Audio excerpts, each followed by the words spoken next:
Bila Nabi sebut akan wujud akhir zaman nanti, nisaun kasiyatun ariyat, wanita-wanita di kalangan umat aku pakai baju tapi telanjang-telanjang. Nabi kata aku tak tahu mereka ni macam mana, aku pun tak pernah tengok. Nampak tak zaman hari ni? Nampak? Banyak tak? Banyak. Kata Rasulullah, wanita-wanita ini, dengar ni, anak-anak perempuan hak duk ada, anak-anak perempuan hak pakai seluar jin, duk keluar pergi besar malam, duk keluar pergi simat. Ni saya peringat malam ni siap-siap. Kalau tak tekong, Nabi gelar kalian sebagai dayus. Ayah-ayah, suami-suami yang ada isteri, ada anak-anak, tak tutup aurat, dan pak tak berani tekong, suami tak berani tekong. Nabi kata itu dayus. Dan dayus Allah haramkan syurga.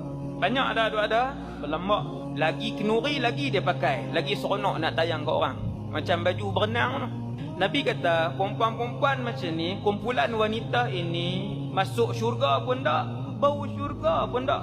Bahkan Nabi kata sesungguhnya wangi-wangian syurga ini, waktu duk berjalan di atas titi sirat 500 tahun sebelum sampai depan pintu syurga, bau dah. Inna lillahi wa inna ilaihi raji'un.